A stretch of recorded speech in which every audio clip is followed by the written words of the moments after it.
الله من الشيطان الرجيم. بسم الله الرحمن الرحيم. الحمد لله الذي لا يبلغ مدحته القائلون ولا يحسن معه العادون ولا يؤدي حقه المجتهدون الذي لا يدركه بعد الهمم ولا يناله غوص الفتن الذي ليس لصفته حد محدود ولا نعت موجود ولا وقت معدود ولا أجل ممدود فطر الخلائق بقدرته ونشر الرياح برحمته ووتر بالصخور ميدان أرضه والصلاة والسلام على سيد الأنبياء والمرسلين سيدنا ونبينا ومولانا بالقاسم محمد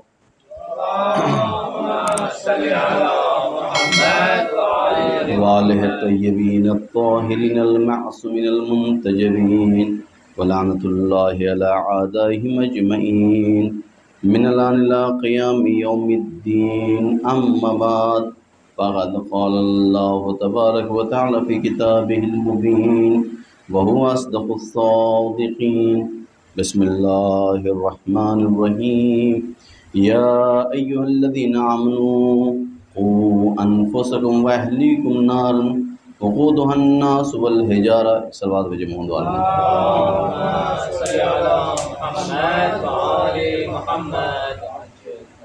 عزیزان محترم، یہ پہلا موقع ہے، بہرحال پہلی بار جو میں یہاں پہ آپ لوگوں کی حاضر ہوا ہوں.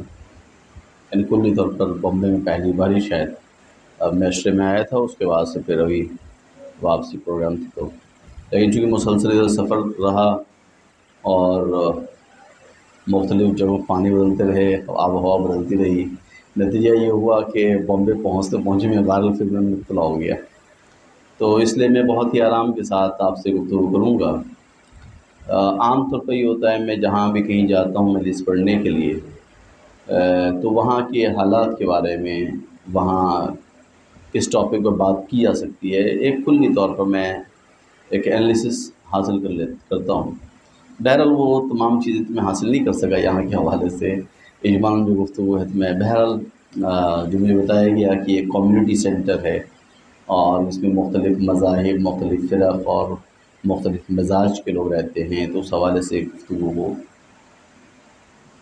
اسی عنوان سے میں نے اس آیہ کریمہ کا انتخاب کیا ہے جسے ہم آیہ وقایہ کہتے ہیں. میں ترجمہ کروں گا اور بات کو بہت ہی آرام کے ساتھ آپ کے ساتھ انشاءاللہ ان 4-5 دنوں کے اندر کوشش کروں گا کہ ایک نتیجہ خیز گفتگو ہو سکے، ایک تعمیری اور مثبت انداز میں ہم کچھ چیزوں کو جاننے کی کوشش کریں باہم مل کر انشاءاللہ، کہ کس طرح سے ہم اپنے معاشرے کی اصلاح کر سکتے ہیں اور کس طرح سے ہماری ذمہ داری کیا ہے. یہ جو آیہ کریمہ ہے سورہ تحریم کی 6 آیت ہے، اس میں ارشاد ہے یا ایھا الذین آمنوا، اے وہ لوگ جو ایمان لائیں، قوا انفسکم واہلیکم، تم اپنے آپ کو بچاؤ اور اپنی فیملی کو بچاؤ. کس چیز سے؟ قوا انفسکم واہلیکم نارا، اس آگ سے بچاؤ، وقودھا الناس والحجارہ، کہ جس کے ایندھن انسان ہیں اور پتھر. اس آیہ قرآن مجید میں اگر آپ اٹھا کر پوری قرآن کو دیکھیں تو پیرنٹس کی رسپانسبلٹی کے حوالے سے اس سے آشکار کوئی آیت آپ کو نہیں ملے گی. اس آیہ کریمہ کے اندر اس چیز کو صاف طور پر بیان کیا، اور اسے ہم آیہ وقایہ کہتے ہیں. یعنی وقایہ کسے کہتے ہیں؟ وقایہ کہتے ہیں جو لغویین نے، جو اہل لغت ہیں جنہوں نے بیان کیا ہے، انہوں نے کہا ہے کہ وقایہ کہتے ہیں کہ انسان کو اس خطرے سے محفوظ رکھنے کے انتظام کو وقایہ کہتے ہیں، جس سے انسان عذاب میں مبتلا نہ ہو. بعض نے کہا ہے کہ یہ ایک سپر ہے، ڈھال ہے، شیلڈ ہے جو انسان کو محفوظ کرتی ہے ہر اس چیز سے جو اس کو نقصان پہنچا سکے، اسے وقایہ کہتے ہیں۔ ان آیات کے حوالے سے ہم بات کرتے ہیں تو اس میں کئی چیزیں ہیں جس کو ہمیں دیکھنے کی ضرورت ہے، اور اس میں 3 اسپیکٹس ہیں۔ میں ان اسپیکٹ سے بات کروں گا اور پھر انشاءاللہ اصل موضوع کو پر آؤں گا۔ پہلا اسپیکٹ، اس میں 3 اسپیکٹ جو وقایہ میں ہیں، ایک ہے واقعی، دوسرا جو ہے مصون ہے، اور تیسرا مصنوعاً۔ یعنی کیا؟ تھوڑا سا میری گفتگو ممکن ہے بہت زیادہ تھوڑا سا گاڑی ہو جائے، آج علمی ہو جائے، چونکہ بیسیکلی میں خود یونیورسٹی میں ہوں اور میں پوسٹ گریجویٹس کو پڑھاتا ہوں، تو اس لحاظ سے تھوڑا سا مجھے سمجھنے میں ٹائم لگتا ہے چیزوں کو یعنی بیان کرنے میں، لیکن کوشش کروں گا کہ انشاءاللہ آپ کے مزاج کے مطابق مزید گفتگو کریں انشاءاللہ۔ آج کی گفتگو چونکہ مقدماتی گفتگو ہے، تو میں چیزوں کو تھوڑا سا علمی لحاظ سے اس کو بحث کریں گے، اس کے بعد سے انشاءاللہ میں تمام موضوعات پر بات کروں گا۔ جب ہم باتیں واقعی کی بات کرتے ہیں تو واقعی کہتے ہیں بچانے اور حفاظت کرنے والا شخص، یعنی واقعی وہ شخص ہے کہ جو آپ کی فیملی میں عذاب سے بچانے والا شخص ہے۔ دیکھیے ہر فیملی انسٹیٹیوشن اسلام کا سب سے بڑا مبنائی طور پر اگر آپ دیکھیں کہ جتنے بھی تعمیری چیزیں اسلام میں، جتنے بھی انسٹیٹیوشنز ہیں، ان سب میں سب سے بنیادی اور محکم ترین انسٹیٹیوشن جو ہے وہ فیملی انسٹیٹیوشن۔ یعنی کیا؟ فیملی سسٹم کو اسلام نے پروموٹ کیا ہے، اور اس حد تک کیا ہے پروموٹ، علیکم السلام، اس حد تک پروموٹ کیا ہے کہ آپ دیکھیں کہ رسول فرماتے ہیں النکاح من سنتی فمن رغب عنہا فلیس منی، یعنی نکاح میری سنت میں سے، جو اس سے منہ موڑ لے وہ ہم میں سے نہیں۔ یہ فیملی انسٹیٹیوشن کو بیان کر رہا ہے۔ یعنی تمام آپ عام طور پر جو لوگ بیچلرز ہیں وہ 2 رکعت نماز پڑھیں گے، ثواب 2 رکعت ملے گا، لیکن شادی شدہ لوگ 2 رکعت نماز پڑھیں گے، ثواب کیا ہوگا؟ 70 رکعت کا ہوگا۔ اب جو شادی شدہ لوگ نہیں ہیں وہ سوچ رہے ہیں کاش میری شادی ہو جائے۔ تو بہرحال یعنی اسلام نے فیملی انسٹیٹیوشن کو ایک خاص عمل کے تحت خاص اہمیت دی ہے۔ وجہ کیا ہے؟ وجہ ایک ہدف کے تحت۔ فیملی ایسے نہیں بنتی، فیملی ایک ہدف کے ساتھ بنتی ہے، ایک آبجیکٹو ہوتا ہے، اس آبجیکٹو کو سامنے رکھ کر فیملی تشکیل دی جاتی ہے۔ لہٰذا اسلام نے اس چیز کے اوپر خاص توجہ دی ہے، اور اس انسٹیٹیوشن کو اسلام نے جتنا زیادہ اسٹرانگ بنایا ہے، کسی بھی مذہب میں آپ کو وہ بات نہیں ملے گی جو اسلام میں ملے گی۔ اسلام ایک جامع دین ہے، ایک کمپریہنسو ریلیجن، جس کی ہم بات کرتے ہیں، ایک جامع دین ہے۔ کمپریہنسونیس کا مطلب کیا ہوا؟ جو تمام چیزوں کو آپ کے سامنے بیان کر دے، علیہ السلام، تمام چیزوں کو آپ کے سامنے کمپریہنسو وے میں واضح کر دے۔ یعنی کیا؟ آپ کی پیدائش سے لے کر آپ کے وجود میں آنے سے لے کر آپ کی دنیا کی پوری زندگی اور اخروی زندگی، سب کو اسلام نے ڈیفائن کیا ہے، اور سب کے لیے ایک سسٹم بیان کیا ہے کہ اگر آپ ایسا کریں گے تو ایسا ہوگا۔ یعنی ایک بحث ہوئی تھی، ابھی ایک بحث ہے جس میں ایک بحث کی، کافی تفصیلی ہماری کتاب بھی اس موضوع پہ، کہ فطرت کے حوالے سے ہم نے بحث کی کہ فطرت میں یہ انسان کے اوپر ہے کہ انسان اپنی عاقبت کو کیسے بنائے۔ یعنی ہم یہ کہتے ہیں روز محشر میں ہم سے کیا سوال ہوگا، قبر میں کیا سوال ہوگا، نکیرین کیا سوال کریں گے۔ یاد رکھیے گا اس چیز کو، اس جملے کو میرے، کہ یہ ہم ڈٹرمائن کرتے ہیں، کوئی اور ڈٹرمائن نہیں کرتا۔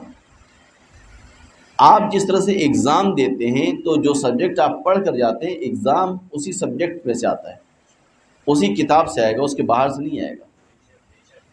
لہٰذا آپ جو بھی کام اس دنیا میں کریں، جیسا پیپر چاہیں گے سیٹ کرنا، محشر میں ویسا پیپر آپ کے سامنے آئے گا۔ اگر آپ چاہیں گے کہ آپ کا پیپر ایزی ہو تو ایزی ہوگا، آپ چاہیں گے آپ کا پیپر ہارڈ ہو تو ہارڈ ہوگا، یہ آپ کے اوپر ڈیپینڈ کرتا ہے۔ میں ایک چھوٹا سا واقعہ بیان کروں تاکہ یہ خستگی دور ہو جائے، کہ ایک بار رسول خدا صلی اللہ علیہ وسلم نے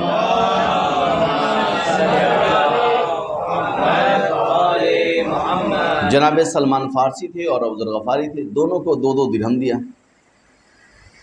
اب جناب سلمان فارسی باہر، جیسی مسجد سے باہر نکلے، راستے میں ایک فقیر ملا، اس نے مانگا، انہوں نے صدقہ دے دیا، انفاق کر دیا۔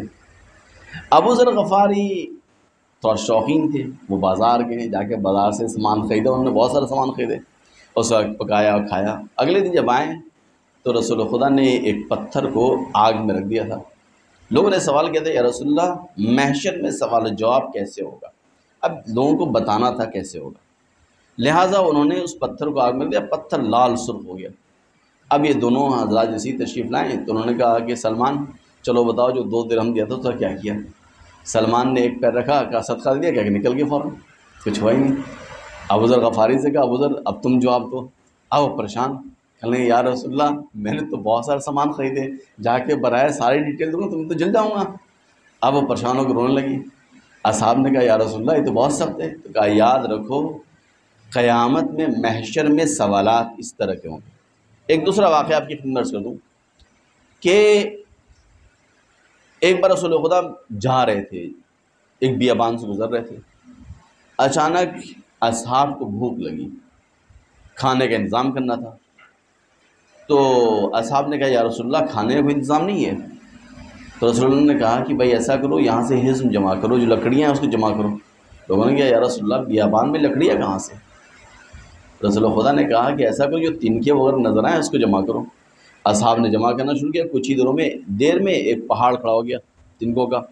رسول خدا نے کہا یاد رکھو دنیا میں تمہارے اعمال جو ہیں، تمہارے بدی ہیں، تمہارے جتنے بھی اعمال ہیں، بعض اعمال کو تم نظر انداز کر دیتے ہو، لیکن جب قیامت میں اکٹھا کیے جائیں گے تو ان کے پہاڑ لگ جائیں گے۔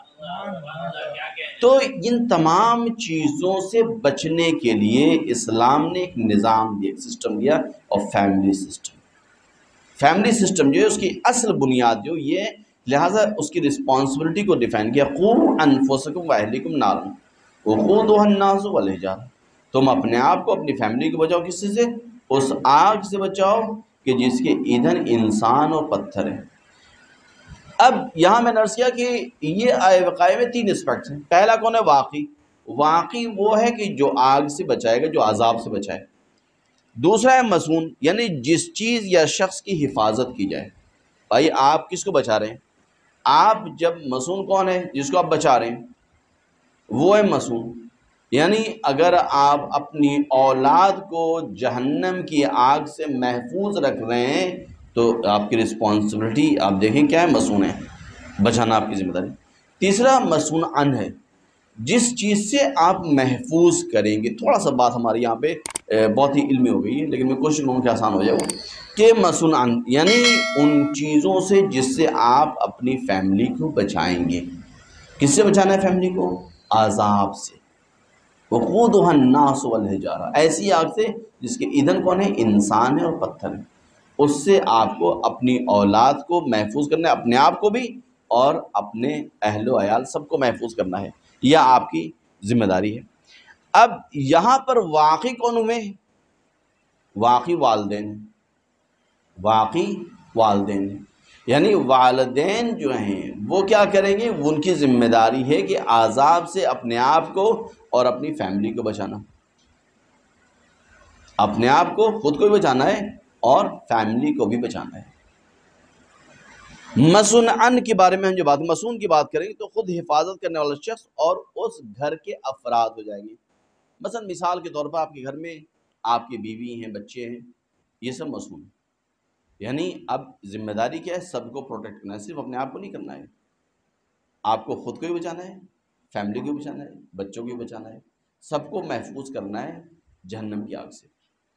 مصون ان کیا ہے؟ مصون ان یہ ہے کہ آپ جو ہیں دوزخ کی آگ سے بچائیں گے۔ اب دوزخ کی آگ سے کیسے بچائیں گے آپ؟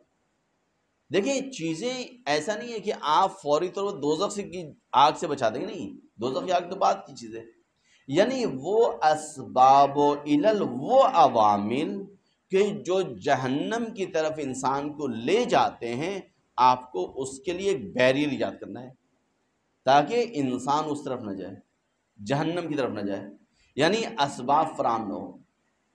ابھی تو ہم لوگوں نے گھروں کے اندر کیا بلکہ ہر کسی کی جیب میں دے دیا ہے اسباب عوامل کو، ہم نے سب کو اتنا زیادہ اوپن کر دیا ہے، ہم کہتے ہیں کہ سوسائٹی ہمارے گھر کے اندر محفوظ ہے، اور بچوں کو ہم نے ایکسپوز ایسا کر دیا ہے کہ پوری دنیا سے انٹریکٹ کر رہے ہیں وہ، ہم یہ بھی کنٹرول نہیں کر پا رہے ہیں کہ وہ کس سے رابطہ کر رہے ہیں، کس سے بات کر رہے ہیں، کیا دیکھ رہے ہیں، کوئی مانیٹرنگ نہیں ہے۔ یعنی آپ دیکھیں یہ ساری چیز اس کے اندر آ رہی ہیں. تو یہاں پر کیا ہے؟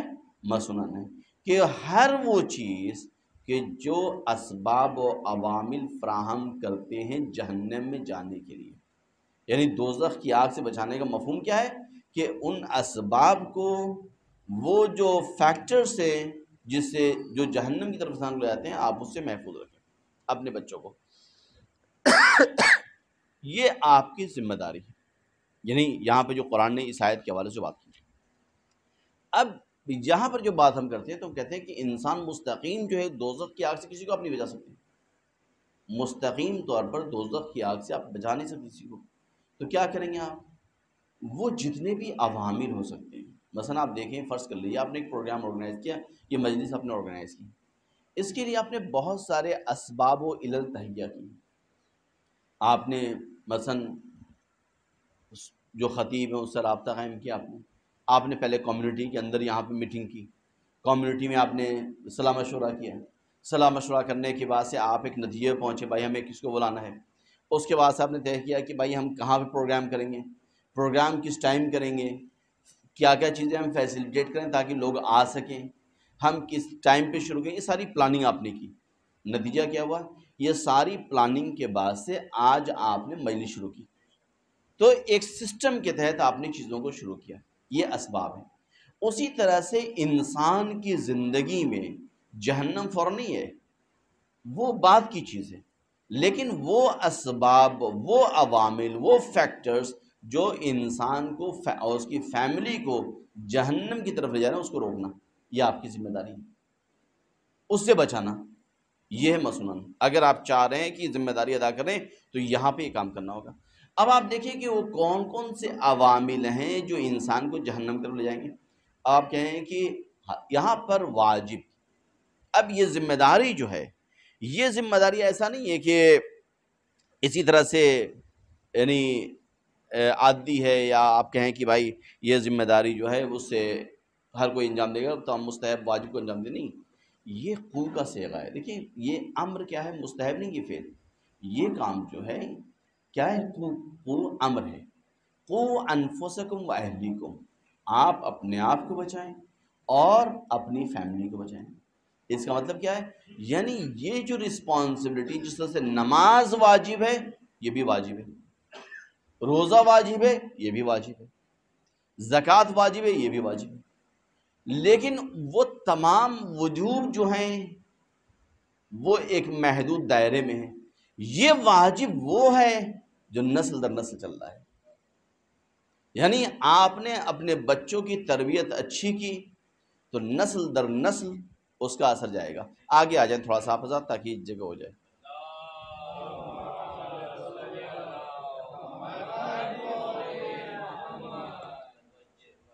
اب اس کا اثر کیا ہوتا ہے تربیت کے حوالے سے؟ ایک واقعہ عرض کر رہا ہوں کہ رسول خدا صلی اللہ علیہ وسلم ایک جگہ سے گزر رہے تھے.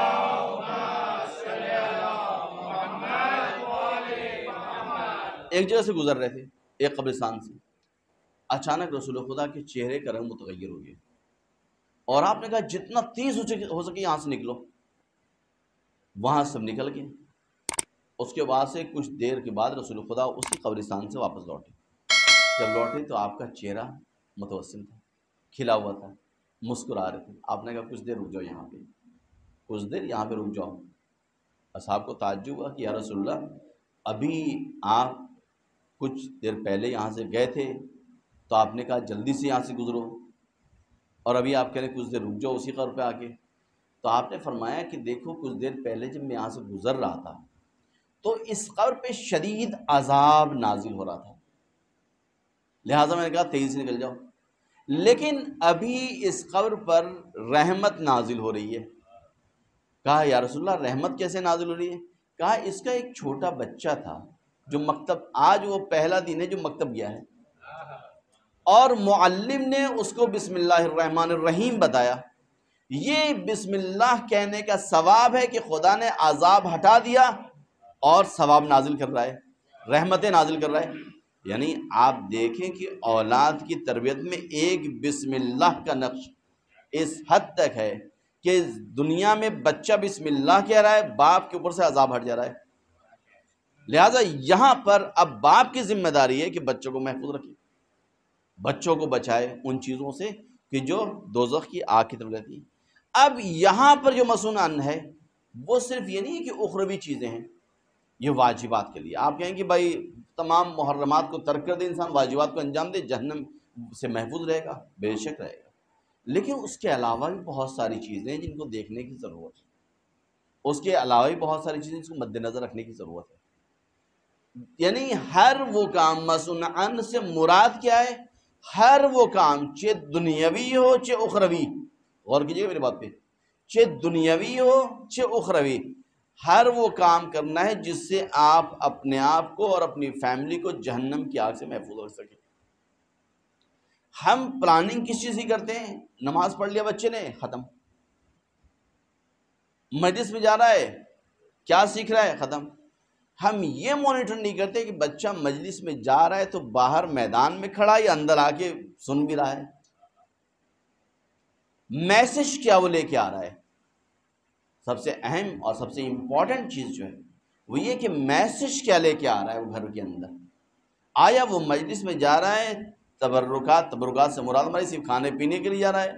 بھائی ایک پکنک اسپاٹ بنا لیا، انفارچونیٹلی یہ ہو رہا ہے ہمارے یوتھ میں، ہمارے بعض نوجوانوں پہ، بعض لوگوں میں دیکھتا ہوں یہ کہ ایک پکنک اسپاٹ ہے، وہاں پہ 10 دوست پلاننگ کرتے ہیں کہ بھائی ایسا ہے فلاں جگہ مجلس ہوگی، آؤ وہاں پہ ملتے ہیں، وہاں فلاں ڈش تیار ہے، فلاں چیز ملے گی، اور وہاں پہ وہ آ کے 10 مجلس میں نہیں بیٹھ رہے ہیں، وہ باہر کھڑے ہیں اور گروپ چیٹنگ شروع ہو رہی ہے۔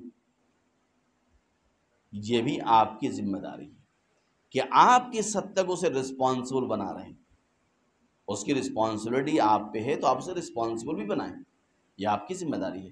لہٰذا یہاں پر معصومین علیہ الصلوۃ والسلام نے صاف طور پہ اس چیز کے بارے میں تاکید کی ہے۔ ایک حدیث آپ کے سامنے بیان کروں گا اور بات کو آگے بڑھاؤں گا۔ جب یہ آیت نازل ہوئی، سورہ تحریم کی 6ٹھی آیت، کہ قوا انفسکم واہلیکم نارا وقودها الناس والحجارہ، کہ اپنے آپ کو اور اپنی فیملی کو بچاؤ جہنم کی آگ سے جس کے ایندھن انسان اور پتھر ہیں۔ تو لوگوں نے رسول خدا سے سوال کیا، امام جعفر صادق صاحب نقل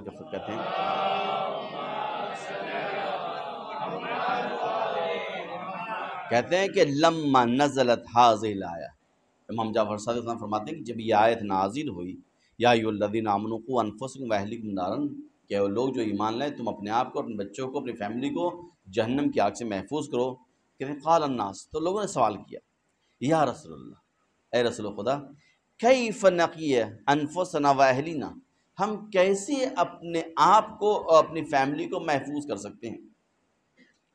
قالت، رسول خدا نے کہا، اعملوا الخیر، تم اچھا کام انجام دو، خیر کو انجام دو، اعملوا الخیر، تم خیر کو انجام دو، وذکروا بہ اہلیکم، اور اسی خیر کو اپنی فیملی کو بھی بیان کرو۔ اسی خیر کو، میں اس کے اوپر انشاءاللہ تفصیل سے بحث کروں گا، اسی خیر کو اپنی فیملی کو بھی بیان کرو، اس لیے کہ بچے جو فیملی میں جو چیزوں کی دیکھتے ہیں، مثلا جناب زہرا سلام اللہ نے نماز شب پڑھنی ہے، نماز شب میں آپ سب کے لیے دعا کر رہی ہیں، امام حسن امام حسین چھوٹے ہیں، دونوں بچے ماں کے بغل میں ہیں، بچے دیکھ رہے ہیں کہ ماں سب کے لیے دعا کر رہی ہے، اپنے لیے دعا نہیں کی۔ کہا، اب دیکھیں تعلیمات ہمارے لیے ہیں، کہا مادر گرامی آپ نے سب کے لیے دعا کی، اپنے لیے دعا نہیں کی؟ کہا بیٹا یاد رکھو ہم نے دعا تو اپنے لیے بھی کی۔ کہا کیسے؟ کہا جب ہم نے دوسروں کے لیے دعا کی تو خدا نے 70,000 ملائکہ جو ہیں وہ ہمارے لیے دعا کر رہے ہیں، خدا نے ان کو مامور کیا ہے۔ یعنی ہم اگر کسی کے لیے دعا کرتے ہیں تو یاد رکھیے گا، یہ ہمارے یہاں بڑی پرابلم آ گئی ہے سوسائٹی کے اندر، سوچتے ہیں کہ بھائی کسی کے لیے دعا کریں گے تو بھائی دعا یعنی ایک حسد کی نوعیت ہے، حسد کی قسم سے ہے کہ بھائی دعا کریں گے وہ بہت آگے نکل جائے گا، ہم کیا کریں گے؟ یہ نہیں سوچتے کہ اگر ہم دعا کریں گے تو 70,000 فرشتے ہمارے لیے دعا کریں گے۔ لہٰذا ماں تربیت دے رہی ہے بچوں کو دعا کرتے ہوئے، تو امام کہتے ہیں، امام فرماتے ہیں، رسول خدا کہتے ہیں وَذَكِّرُوا بِهِ أَهْلِكُمْ، اور اسی چیز کو اپنی فیملی کو بھی یاد دو، اپنی فیملی کو بھی بتاؤ۔ فَأَدِّبُوهُمْ عَلَىٰ طَاعَةِ اللَّهِ، اور ان کو مؤدب کرو، ان کو سکھاؤ، تعدیب کرو ان کو، اس کے لیے اللہ کی اطاعت کے لیے۔ ثُمَّ قَالَ، ابو عبداللہ علیہ السلام. اب یہاں پہ حدیث امام جعفر صادق علیہ السلام بیان کریں مزید. اب اس کو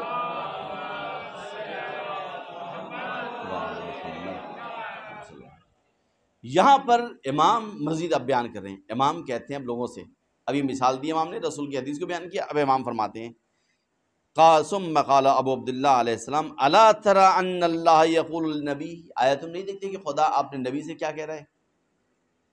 وَعْمُرْ أَهْلَكَ بِالصَّلَاةِ، اپنی فیملی کو نماز کی تعلیم دو. نبی سے خدا کہہ رہا ہے. کون کہہ رہا ہے؟ خدا کہہ رہا ہے. کس کو؟ نبی کو کہہ رہا ہے. وَاسْتَبِرْ عَلَيْهَا، اور ان سے کہو کہ اس پر قائم رہیں. یعنی وقال، مزید دوسری آیت کی استدلال کیا امام نے، کہا وَاذْكُرْ فِي الْكِتَابِ اسماعیل، زبور میں ذکر ہوا کس کا؟ اسماعیل کا. إِنَّهُ كَانَ صَادِقُ الْوَعْدِ، وہ کیا تھے؟ اپنے وعدے کے پکے تھے. دیکھیے چیزوں کو میں بیان کروں بعد میں انشاءاللہ. صادق الوعد، انہ کان صادق الوعد، صادق الوعد. وکان رسول نبیا، اور رسول تھے اور نبی تھے، پیغام دینے والے تھے اور نبی تھے. وکان یامر اہلہ بالصلاۃ، اور اپنی فیملی کو نماز کی تعلیم دیتے تھے. والزکات، اور زکات کی. وکان عند ربہ مرضیہ، اور اپنے پروردگار کے نزدیک کیا تھے؟ وہ قبول تھے، مقبول تھے.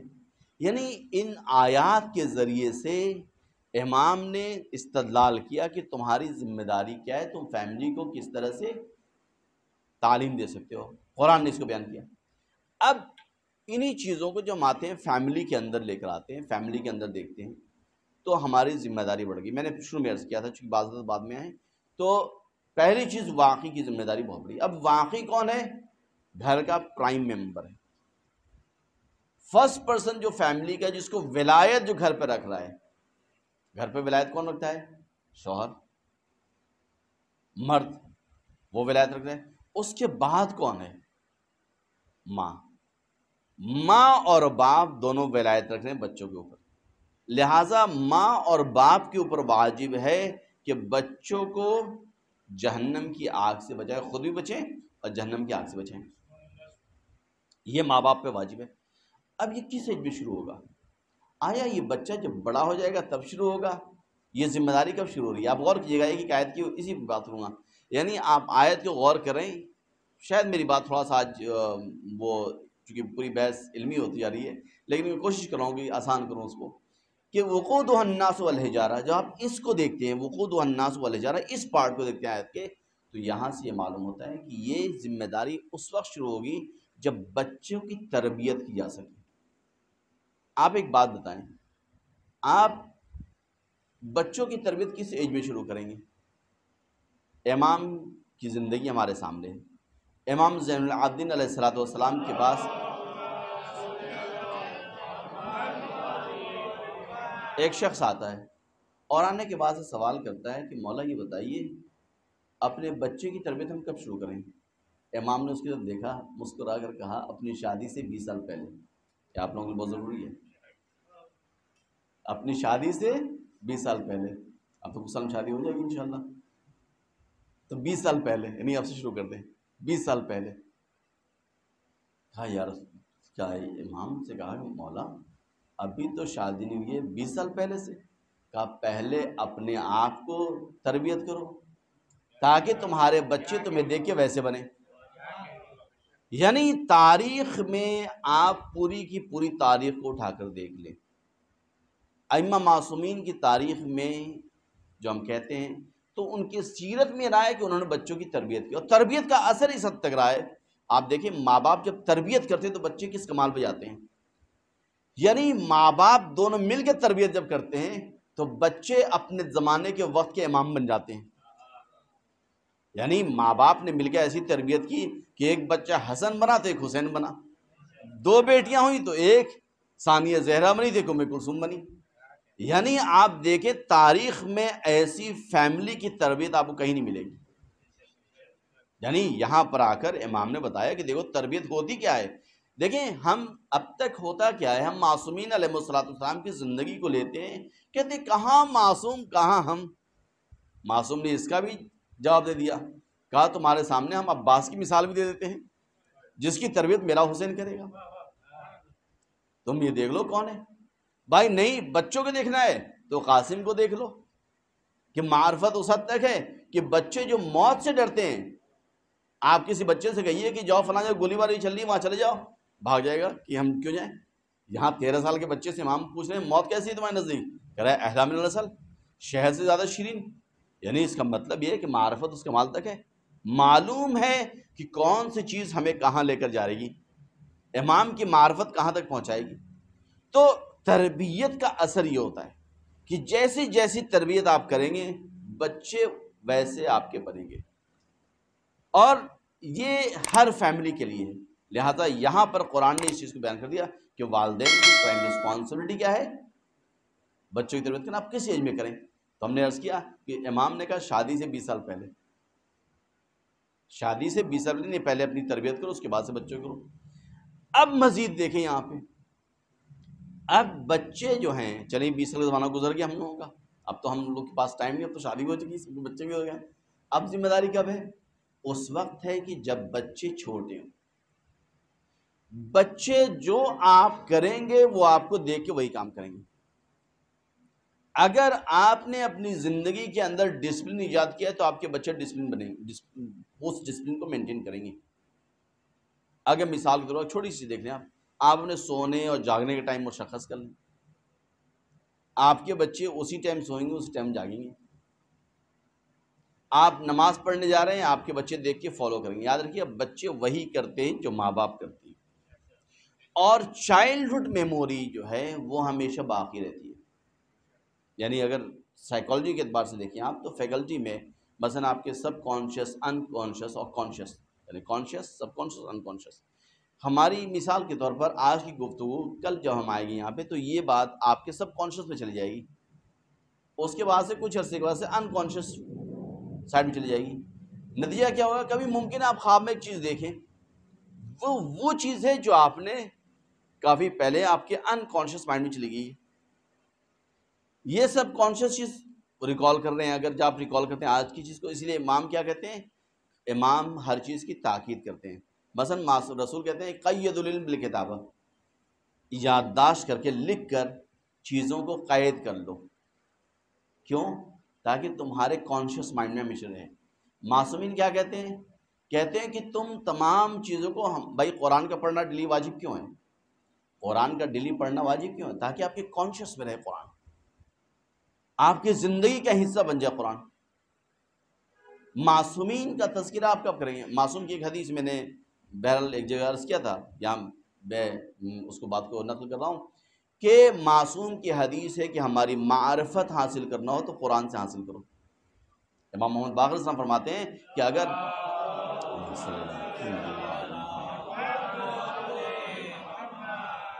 ہماری معرفت حاصل کرنا ہے تو قرآن سے حاصل کرو. وجہ کیا ہے؟ آپ جب قرآن دیکھیں، تمام یاد رکھیے اس چیز کو، معصومین کی معرفت جس طرح سے قرآن نے بیان کی ہے کسی نے بیان نہیں کیا. اب بہرحال اس پہ ایک پوری بحث ہم نے کی ہے. یعنی قرآن نے جس طرح سے معصومین کی معرفت کو بیان کیا ہے کہ معصوم کی معرفت کیا ہے، ویسے کوئی بیان کر نہیں سکتا. اچھا اس کی وجہ ہے، اس کی وجہ کیا ہے؟ امام نے کیوں کہا کہ قرآن سے ہماری معرفت حاصل کرو؟ اس لیے کہ دنیا میں ہر شخص کوئی قبول کرے، کوئی قبول نہیں کرتا، کوئی اس کو ایکسیپٹ کرتا ہے، کوئی ایکسیپٹ نہیں کرتا. لیکن قرآن واحد کتاب ہے جس کو تمام فرقہ اسلامی قبول کرتا ہے. کوئی یہ نہیں کہہ سکتا ہم اسے نہیں مانتے. قرآن حجت ہے. امام کہتے ہیں قرآن کیوں؟ تاکہ آپ کے کانشیس مائنڈ میں رہے، آپ کے سامنے رہے، آپ کی زندگی میں رہے. یہ سب سے امپورٹنٹ چیز ہے.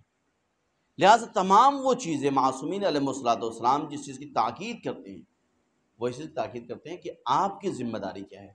اپنی ذمہ داری کو، اپنی رسپانسبلٹی کو آپ ڈیلی یاد کریں.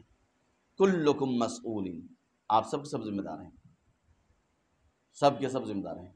کیوں ذمہ دار ہیں؟ کیونکہ خدا نے واجب قرار دیا ہے، اور اس بنیاد کے اوپر آپ کا سوال جواب ہوگا. اب یہ تربیت کسی ایج میں شروع کریں؟ تربیت اس ایج میں ہوگی کہ جو تربیت کی ایج ہے. یعنی آپ دیکھیں ان کو نماز سکھاؤ، فَأَدِّبُوهُمْ، ان کو ادب سکھاؤ. یہ آپ کسی بھی سکھائیں گے، بچہ چھوٹا ہے، ادب کا طریقہ جیسے سے سکھائیں گے بچے ویسا کریں گے. مثلا اب پرسنالٹی دیکھیں، آپ جب کسی کو بچا رہے ہیں، کسی کی شخصیت کو بنا رہے ہیں، یہ ادب کا طریقہ ہے. ایک آپ کا بچہ کیسے گفتگو کر رہا ہے، آپ کا بچہ زبان کھولے گا، آپ کی فیملی کے ماحول کو بیان کر دے گا. آپ کا بچہ جیسا بیہیویئر کرے گا، معلوم ہے گھر کا ماحول یہ ہے. مثال دوں آپ کو، شخصیت کو محفوظ رکھنا یہ عبادت ہے، ڈگنیٹی کو محفوظ رکھنا عبادت ہے. مثال کے طور پر ہم نے ایک چیز دیکھی، ایک غلط چیز دیکھی کسی کے اندر، اب ہم سب کے سامنے کہیں بھائی یہ غلط کیا آپ نے، سب ناراض ہو جائیں گے. کیوں؟ حق ہے ناراض ہونے کا. آپ کو کسی کی شخصیت کو ختم کرنے کا حق نہیں ہے. کسی کی شخصیت کو آپ مخدوش نہیں کر سکتے. من قتل نفسا بغیر نفس او فساد فی الارض فکأنما قتل الناس جميعا او من احیا فکأنما احیا الناس جميعا. اگر کوئی انسان کسی ایک انسان کا قتل کرتا ہے بے گناہ کا، تو گویا پوری انسانیت کا قتل کر دیا اس نے. اور کسی ایک کو محفوظ کرتا ہے، بچاتا ہے، تو گویا پوری انسانیت کو بچایا. یہ قتل مفسرین کہتے ہیں دو معنی میں ہے. ایک تو قتل عام ہے، ایک پرسنالٹی کا ہے. ہم بہت آسانی سے پرسنالٹی کو قتل کر دیتے ہیں. غیبت کیا ہے؟ غیبت کیوں حرام ہے؟ غیبت اس لیے حرام ہے کہ اسیسنیشن آف پرسنالٹی ہو، آپ شخصیت کو قتل کرتے ہیں. تہمت کیوں حرام ہے؟ کیونکہ آپ پرسنالٹی کو اسیسنیٹ کرتے ہیں، اور اس کا گناہ بھی ویسے ہی ہے، اس کا عذاب بھی ویسے ہی ہے. اس کا عذاب معمولی نہیں ہے، تمام گناہ خدا معاف کر دے گا آپ کے. لیکن اگر آپ نے کسی پر تہمت لگائی ہے، کسی کی غیبت کی ہے، تو معاف نہیں ہے. آپ دیکھیں چیزوں کو. لہٰذا یہاں کے اوپر سب سے امپورٹنٹ چیز جو ہے وہ یہ ہے کہ ڈگنیٹی کو محفوظ رکھنا. اب پرسنالٹی اگر کوئی صحیح نہیں کر رہا ہے تو آپ اس کو پیار بھرے انداز سے بتائیں. اب یہ تربیت کو بیان کر رہا ہے. مثلا مسجد نبوی ہے، بیٹھے ہیں سب، دو بچے داخل ہوتے ہیں، چھوٹے بچے ہیں. اچانک دیکھتے ہیں کہ ایک صحابی وضو غلط کر رہا ہے. بچے ہیں لیکن پرسنالٹی کو محفوظ بھی کرنا ہے، بزرگ، وہ شخص بزرگ ہے، صحیح تعلیم بھی دینا ہے. لہٰذا آگے کہہ رہے ہیں کہ نانا کے صحابی السلام علیکم. نانا کے صحابی یہ بتائیے کہ آپ ماشاءاللہ بزرگ ہیں، ہم چھوٹے ہیں، ہم چاہتے ہیں آپ ہمارا وضو چیک کر لیں. غور کر رہے ہیں؟ ذہن گیا آپ کا؟ آپ ہمارا وضو چیک کر لیں. کہاں بیٹا، اب اس سے بڑا افتخار اور کیا ہوگا؟ اگر ہم لوگ ہوں تو فوراً، آج کا زمانہ ہوتا تو لوگ موبائل سے فلم بنانا شروع کرتے، بھائی رسول کے نواسے آ کے ہم سے وضو سیکھ رہے ہیں. کہا ہاں بیٹا کرو، بڑے خوشی سے جا کے امام حسن مجتبیٰ نے، چھوٹے بچے، جا کے وضو کیا. کیا ہمارا وضو صحیح تھا؟ کہا ہاں بیٹا تمہارا وضو بالکل صحیح ہے، پرفیکٹ. امام حسن نے کہا کہ چھوٹے بچے، کہا نانا کے صحابی میرا بھی وضو دیکھ لیجیے. کہا ہاں بیٹا تم بھی کرو، دیکھیں تمہارا. اب جا کے کیا، اب مسکرا رہے ہیں، صحابی ہیں مسکرا رہے ہیں. یہ معلوم ہے کہ بھائی بچے کس گھرانے کی تربیت یافتہ ہیں. لہذا جب بچوں نے وضو کر لیا تو کہا بچوں میں قربان جاؤں تم پہ، میرا وضو غلط تھا، مجھے تم نے کتنے پیارے انداز سے تعلیم دی. یعنی ڈگنیٹی کو محفوظ رکھتے ہوئے، پرسنالٹی کو پروٹیکٹ کرتے ہوئے اس کی اصلاح بھی کی. یہ ہے تربیت فیملی کی. یعنی آپ جیسی تربیت کریں گے، جو میں نے عرض کیا ویسا دکھ کے آئے گا. الگ سے کوئی چیز نہیں ہوتی ہے، یہ آپ کے اوپر ہے کہ آپ کس طرح سے تربیت کر رہے ہیں. معصومین کی جو توقع شیعوں سے ہے وہ یہ ہے کہ آپ کی تربیت ایسی ہو کہ لوگ دیکھیں کہ یہ علی کا شیعہ ہے. امام جعفر صادق علیہ السلام کے پاس ایک شخص آیا،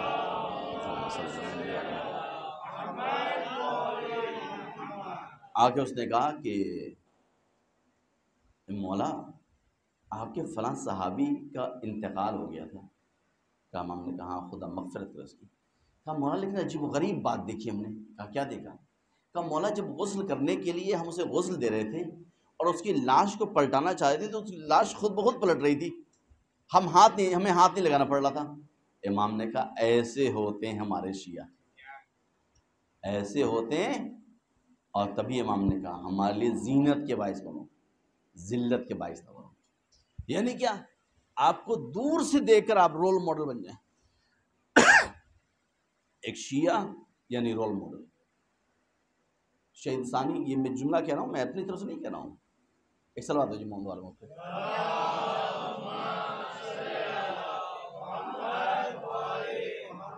شیعہ یعنی رول ماڈل۔ شہید ثانی نے کہا اس چیز کو، جب کسی نے آگے ان سے پوچھا کہ شیعہ کیا ہوتا ہے، کہ من شاء علی، جو علی کی پیروی کرے وہ شیعہ ہے۔ بس ایک جملے میں جواب دے دیا، جو علی کی پیروی کرے وہ شیعہ ہے۔ اب ہم سوچیں ہم علی کی پیروی کر رہے ہیں نہیں کر رہے ہیں؟ اپنے گھر میں کر رہے ہیں نہیں کر رہے ہیں؟ بیوی کے ساتھ سلوک اچھا ہے نہیں ہے؟ بچوں کی تربیت کر رہے ہیں نہیں کر رہے ہیں؟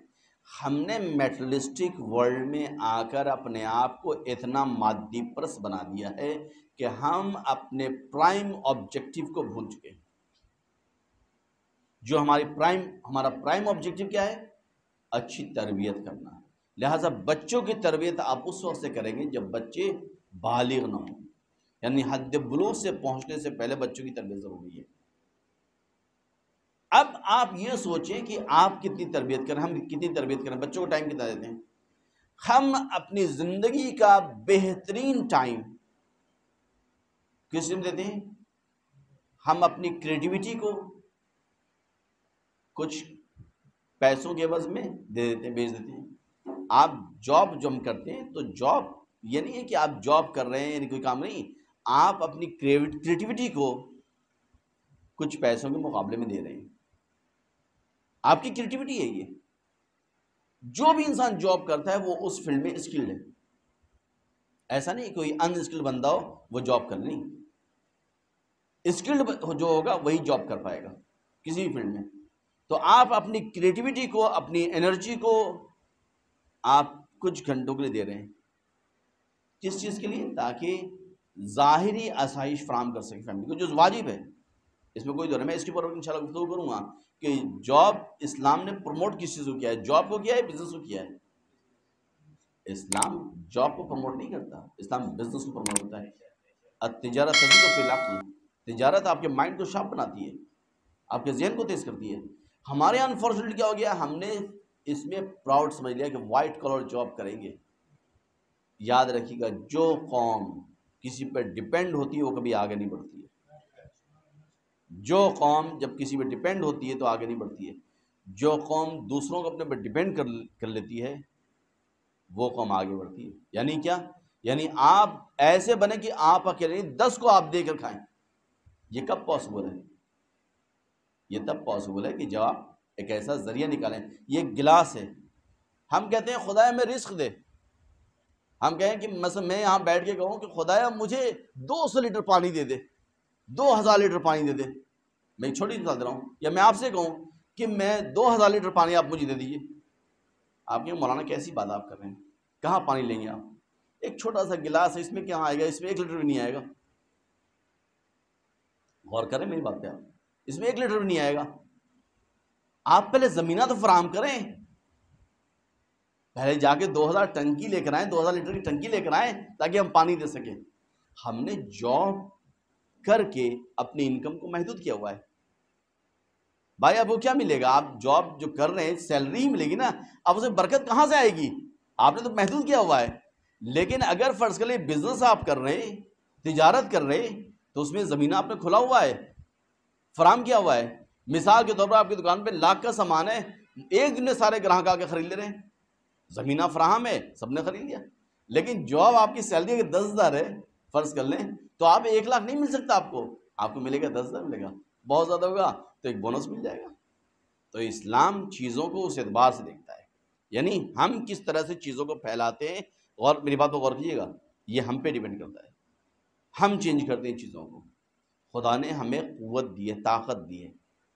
ان اللہ لا یغیر ما بقوم حتی یغیروا ما بانفسہم، خدا کسی قوم کی تقدیر کو اس وقت تک تبدیل نہیں کرتا جب تک کہ وہ اپنی تقدیر کو خود تبدیل نہ کرے۔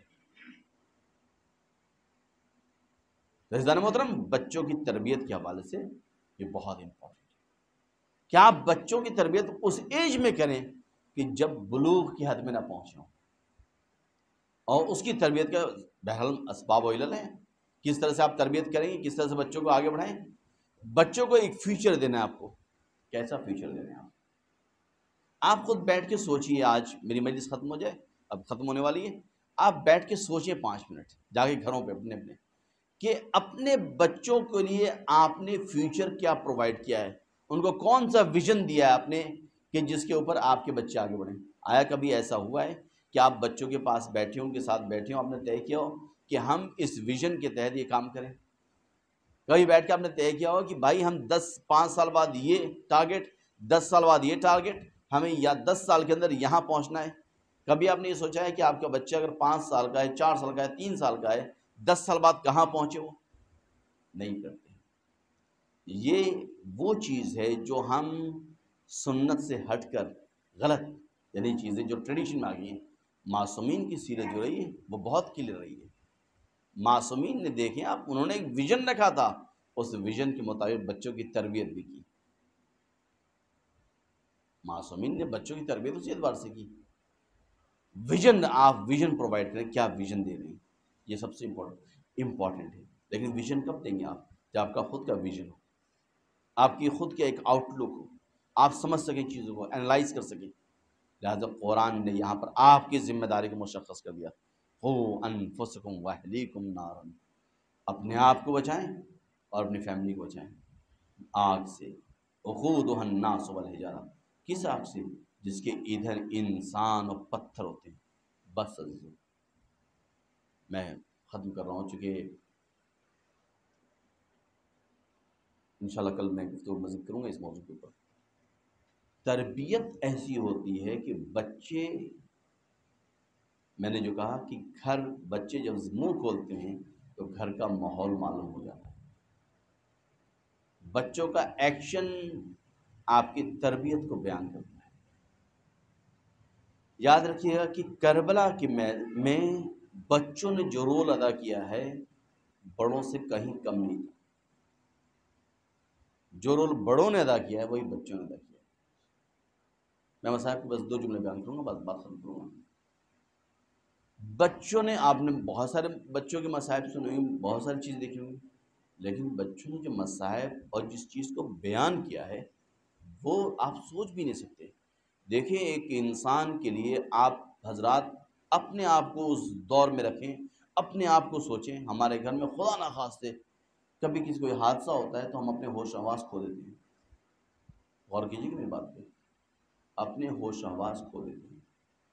خدا کی قسم، کربلا ایک معجزہ ہے. آپ سوچ بھی نہیں سکتے، تصور سوال ہے کہ بچے اپنی ذمہ داری کو سمجھ رہے ہیں، اپنا رول پلے کر رہے ہیں. جو ذمہ داری ہے ان کی، وہ ذمہ داری کو انجام دے رہے ہیں. 3 سال کی بچی، بعض رات میں 5 سال کی، جس کے باپ کو شہید کر دیا گیا، جس کے چچا کو شہید کر دیا گیا، جس کے بھائی کے ہاتھوں میں ہتھکڑیاں، پیروں میں بیڑیاں، گلے میں توق خاردار ہے، اونٹ کی ننگی پیٹھ پہ ہے. وہ بچی آتی ہے اور آنے کے بعد سے وہ بچے، اس کے دامن بھی چلے ہیں، جس کے کانوں سے گوشوارے چھین لیے گئے ہیں، رخسار تماچوں سے نیلے ہو چکے ہیں. وہ بچے کو اونٹ کے ننگی پیٹھ پر، ناقے پر کوفے میں داخل کیا جاتا ہے. جناب زینب ساتھ بیٹھی ہیں. آپ سوچئے کہ اس وقت جب کوفے میں یہ کارواں داخل ہوا ہے تو لوگ کھجور پھینکنے لگے.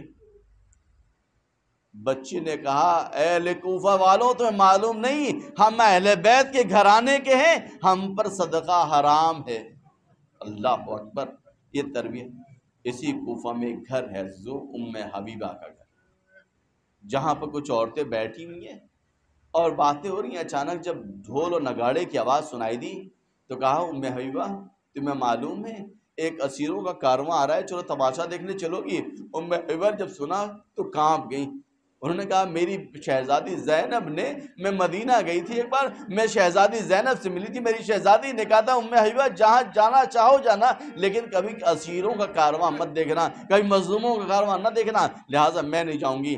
ساری کی ساری عورتیں چلی گئیں، ام حبیبہ اپنے دل کو سنبھال میں بیٹھی ہیں کہ اچانک ایک ناقہ آ کے ام حبیبہ کی کالونی کے سامنے، ام حبیبہ کے گھر کے سامنے، ان کی بالکونی کے سامنے آ کے رک جاتا ہے۔ اب ام حبیبہ سے برداشت نہ ہوا، دیکھنے لگی، دیکھا کہ جو لوگ کھجور پھینک رہے ہیں اور بچی واپس کر دے رہی ہے کہ ہم پہ صدقہ حرام ہے۔ ایک مرتبہ بچی کہتی ہے پھوپھی پیاس بہت شدت کی لگی ہے۔ جیسے ہی ام حبیبہ نے سنا، ام حبیبہ تیزی سے دوڑتے ہوئے گئی، ایک کوزے میں پانی لے کر آئیں اور لا کے دیا کہ بی بی یہ پانی پی لو، لیکن بی بی ایک درخواست ہے۔ کہا کیا؟ میری دو دعائیں، میری دعا کر دینا۔ میں نے سنا اپنی شہزادی سے کہ جو ان کا دل ٹوٹا ہوتا ہے ان کی دعائیں قبول ہوتی ہیں۔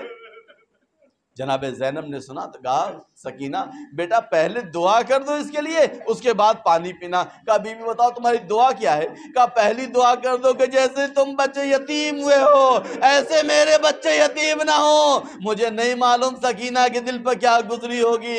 ایک مرتبہ ننھے ہاتھوں کو بلند کیا، آواز دی پالنے والے جیسے سکینہ یتیم ہوئی ہے ویسے اس کے بچے یتیم نہ ہو۔ کہا بی بی دوسری دعا کیا ہے؟ کہا بی بی دوسری دعا یہ ہے کہ دعا کر دو کہ عنقریب میرا مدینے جانے کا سامان فراہم ہو تاکہ میں اپنے شہزادی کی زیارت کر سکوں۔ یہ سننا تھا کہ ایک مرتبہ مدینے کا نام آیا، جناب زینب تڑپ اٹھی۔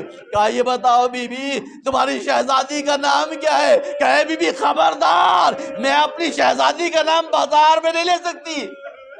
ارے میری شہزادی وہ ہے جو نواسی رسول ہے، میری شہزادی وہ ہے جو زہرا بطول کی بیٹی ہے۔ یہ سننا تھا۔ جناب زینب نے چہرے سے نقاب پلٹا، اے ام حبیبہ نہ پہچانا، تیری شہزادی زینب تیرے سامنے ہے، تیرے شہزادے کا سر نوکے نیزہ پر بلند ہے۔ سیالم الذین ظلموا ای منقلب ینقلبون۔